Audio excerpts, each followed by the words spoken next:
ladies and gentlemen, and welcome to today's program of Budget in Focus.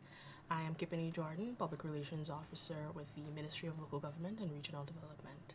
Today we are honored to have two guests with us, the Honorable Minister within the Ministry of Local Government and Regional Development, Anand Prasad, and Member of Parliament, Alistair Charlie, who will share with us their plans to spearhead the government's allocated budgetary allocations to the regions and the country as a whole.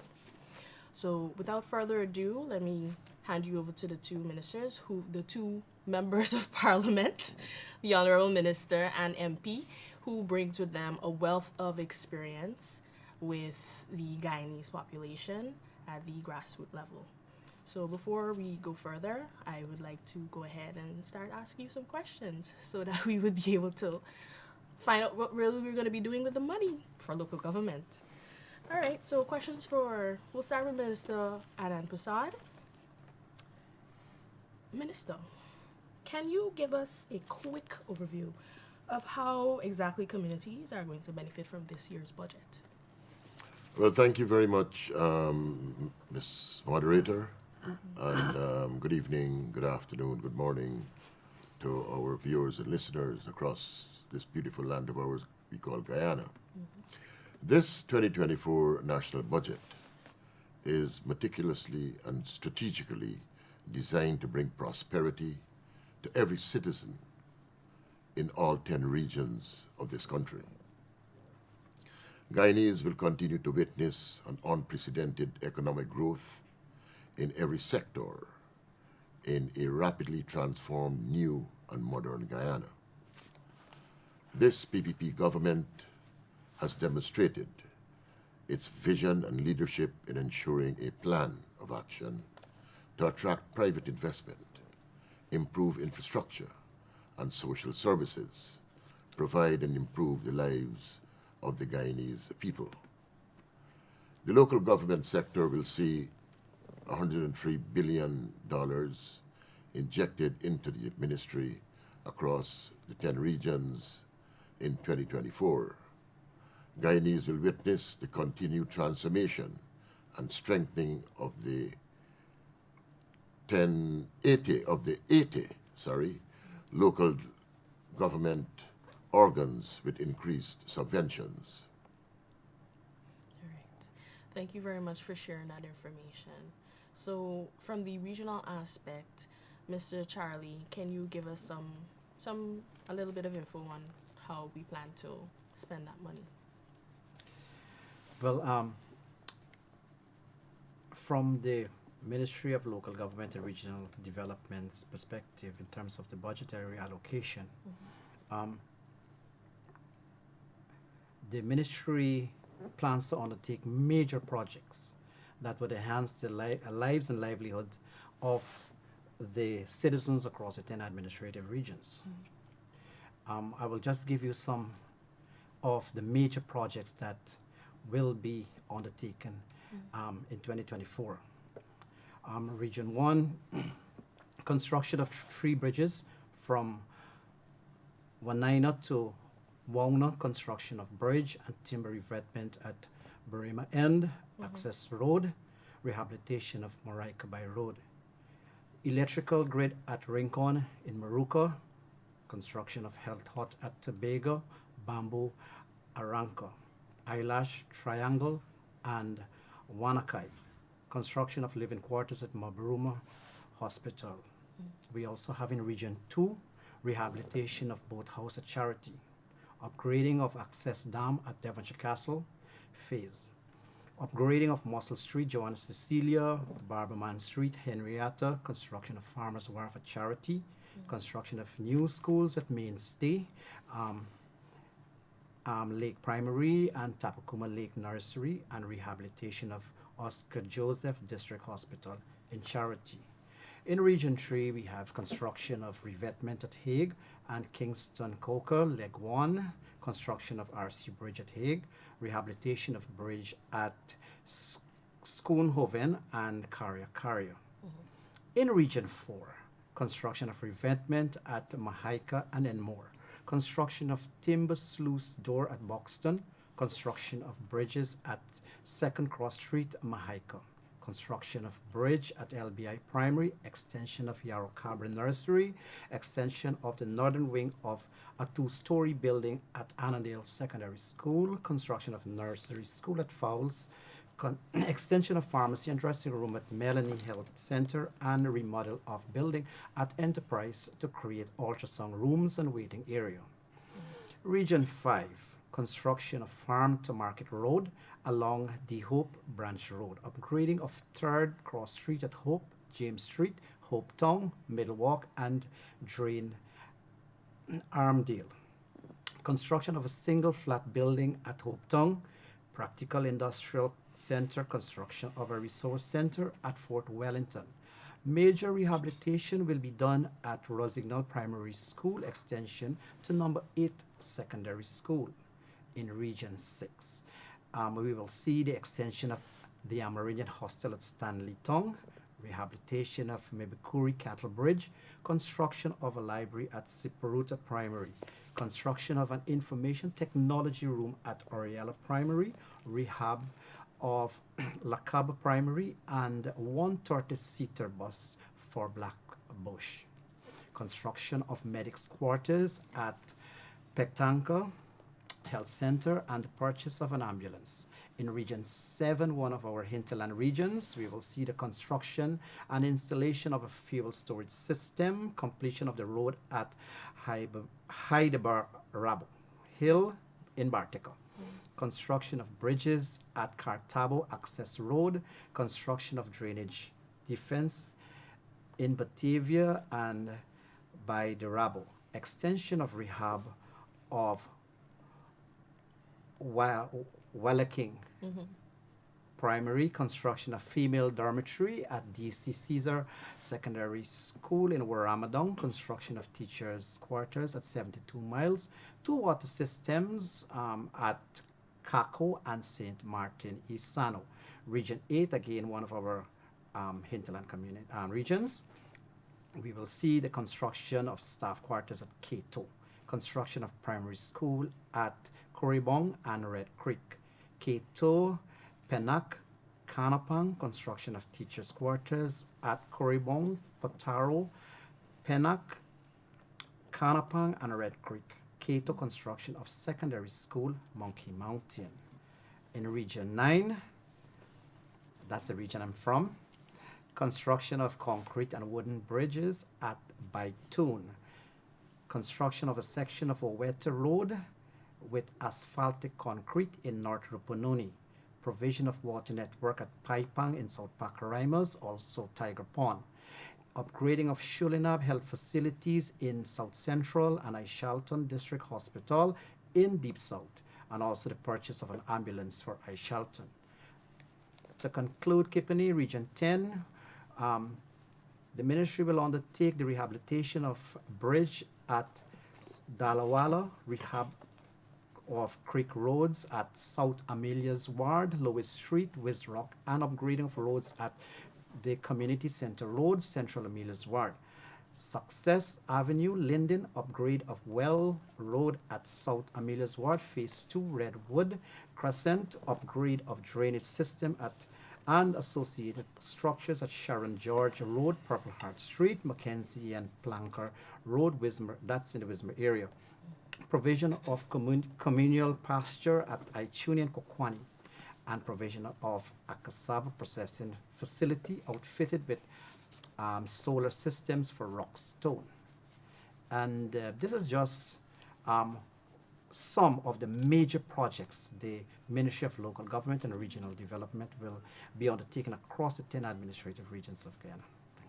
Excellent. Thank you, MP Charlie, for sharing that information with us. That definitely gives a scope of what the Guyanese people are to expect in communities across our country. Most definitely. Especially since you've highlighted the major projects that are expected to be rolled out for 2024.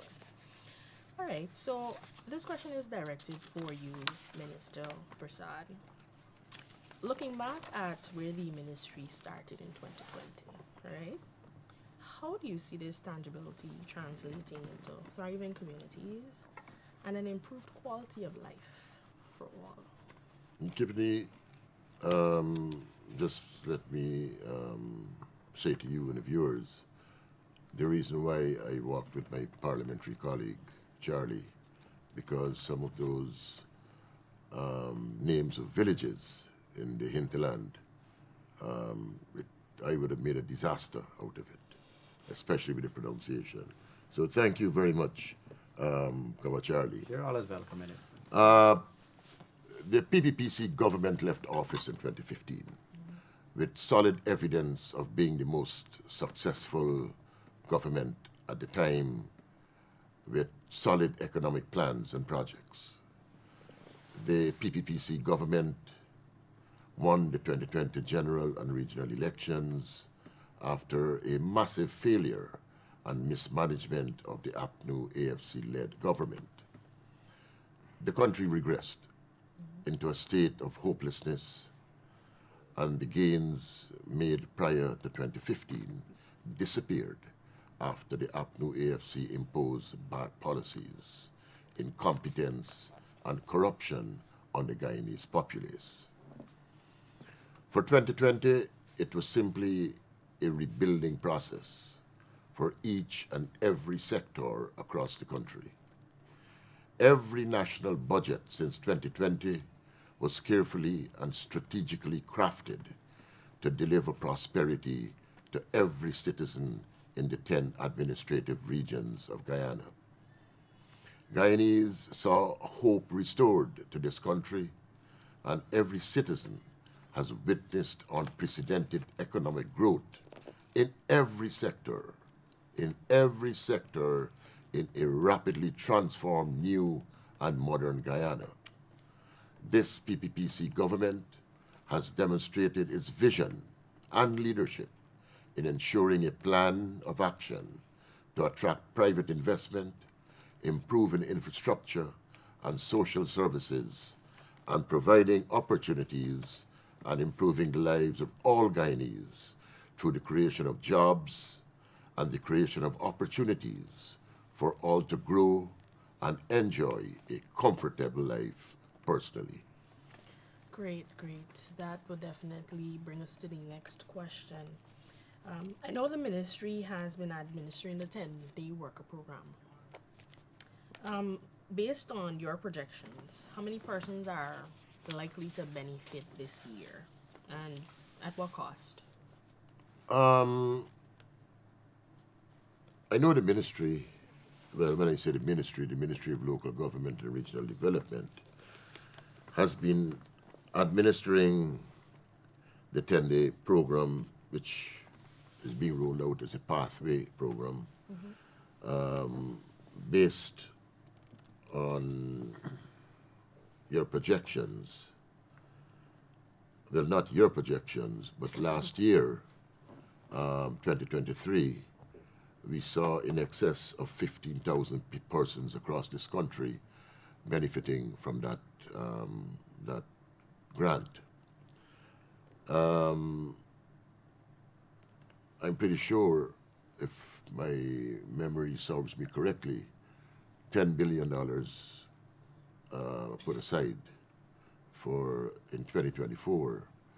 So you will see a massive rollout once again throughout the length and breadth of Guyana regarding the pathway workers, which are basically for entrepreneurs, the vulnerable, and so that program will continue. All right, just a side note. Would you be able to say that, for the part-time, well, the pathway workers program, right? Many persons know it as the 10-day worker program. Can you say if the regions will continuously support registration, or they'd have to come directly to our agency to get some assistance there? We gather our information, and we never did from the ministry perspective, but from a regional perspective, whereby they go out there, they do the groundwork, they submit names to us, we randomly recheck in all the regions to ensure that there is no duplication and those who have gotten other grants do not fall into the pathway workers. We want to ensure that it is spread widely across Guyana, in every community, in every region. All right, thank you very much for that, Minister Annan. We have seen the advancement in construction and rehabilitation of several markets, namely Lenora, Parika, and other markets along the Region 3 belt, right? So, according to the budget, some money will be expended in completing some of those projects. So, can you tell us about what is happening at Karivaton, Kamaka, and Suddy Market, what is in the budget? Yeah, for so those markets? I need to go a bit further and to say that this year the Ministry of Local Government and Regional Development has outlined a significant progressive plan for the construction and rehabilitation of several markets. A budget of $1.3 billion is allocated for the completion and rehabilitation of markets, including Hydroni, Leonora, Charity, Monrepo, Kumaka, and Suddy. This initiative is part of the government's effort to improve the selling environment for vendors. This catalyzes economic growth. Unfortunately, in 2023, the Parika, Charity, and a part of Karivaton markets were ravaged by fires. As a result, the government began the reconstruction of new facilities at Parika and Charity. Furthermore, the Suddy and Kumaka markets are slated for complete rehabilitation works this year. The works include the extension of wall height to allow for proper airflow into the facility and roof. The rehabilitation also of stalls, sanitary facilities will be taken care of. Overall, the entire structure of those markets. All right. So, going further into the enhancement of communities, right? The First Lady's Green Space Project has been adding to the aesthetics and open spaces and has transformed the face of many communities. To what extent can you see her collaboration with the Ministry of Local Government and Regional Development continuing, and can you say on which projects? Yeah, okay. Guyana's First Lady, Aria Ali, has initiated projects to develop multipurpose parks in Regions 3 as part of the National Beautification Project led by her office. This particular park is located at Tushin on the east bank of Essequibo and is aimed at enhancing community spaces and providing residents with recreational and sporting facilities. The park will feature a range of amenities, including children's play areas, multipurpose courts, conference halls, libraries, computer centers, training rooms, cafeterias, and washrooms. Additionally, they will offer Wi-Fi benches. You will have adequate amount of lighting, water fountains, lighted fountains also, garbage receptacles, and these facilities are designed to be inclusive, catering for the needs of children, women, the elderly, and persons with disabilities. Nice. The creation of this facility aligns with the government's broader vision of development and strengthen village economies by providing safe recreational spaces. These parks are also expected to offer not only leisure opportunities, but also avenues for skill training and potential economic benefits for the residents. If I may add, in 2023, 2022, a few of these green spaces were developed. Corriverton, I think Windsor Forest on the west coast, right here, the seawalls, you saw that development, the railway embankment on Lamaha Street. We will also start some development in Diamond, Oh, excellent. right, this year. Lovely. So, thank you very much for sharing all of that. I for sure look forward to seeing and enjoying those green spaces, those enhanced green spaces. Right? I think recreational activities with family is something that really builds a bond, and it really promotes our initiative of promoting the One Guyana initiative that the president has ensured that all Guyanese should get involved in. All right, so lastly, the government has made significant strides in the area of sanitation.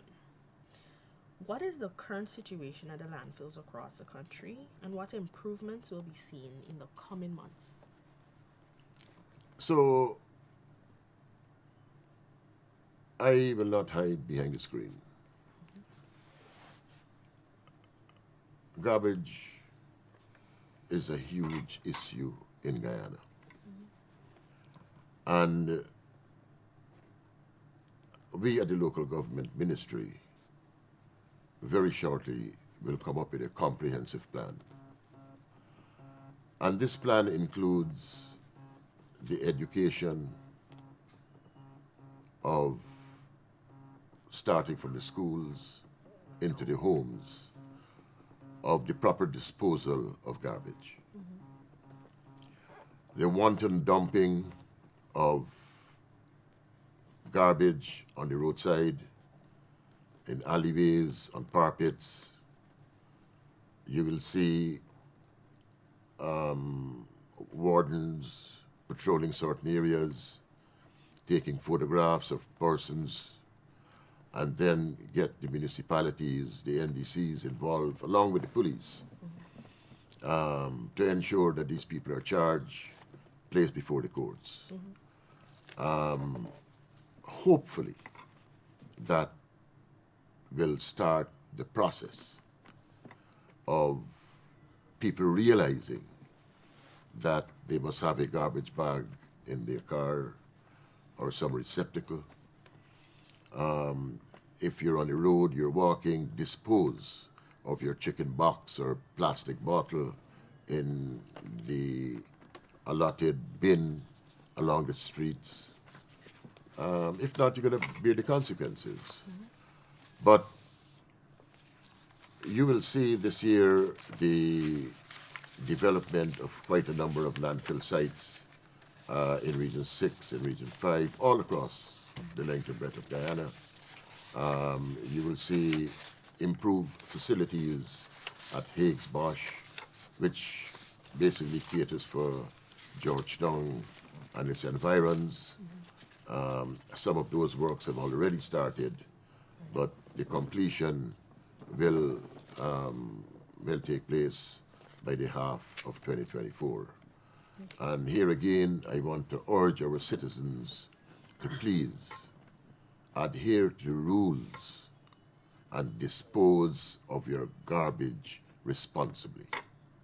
This country is moving at a very fast pace, and we need to let our visitors, when they come to Guyana, understand that we are a decent people. We have our roads clean, we have our parapets clean, we have proper drainage, not the blocking of alleyways and gutters. So I want to implore the Guyanese people to rethink, especially when you're disposing of your garbage. Dispose of it responsibly in the proper and right manner. All right. Thank you very much for sharing that information, and definitely calling the Guyanese public to action and encouraging them to understand that we all have an obligation, really, to cleanliness, tidiness, and that, you know, local government doing its work also needs the assistance of the Guyanese population to roll out our plans effectively. All right, Minister. Thank you very much, Minister Anand and MP Alistair, for coming and joining us today. Your comments definitely has highlighted the crucial works that is going to be rolled out under the local government and regional development projects for this year, for 2024, according to our budgetary allocations. And I would like to thank you very much for being here with us. Yeah, well, thank you, Kipini, for inviting us on this program, and to thank the people of Guyana for allowing us into their homes. Yes. To our viewers, stay safe, stay tuned, and see you next time. Goodbye. I'm Kipini Jordan, and this was Budget in Focus.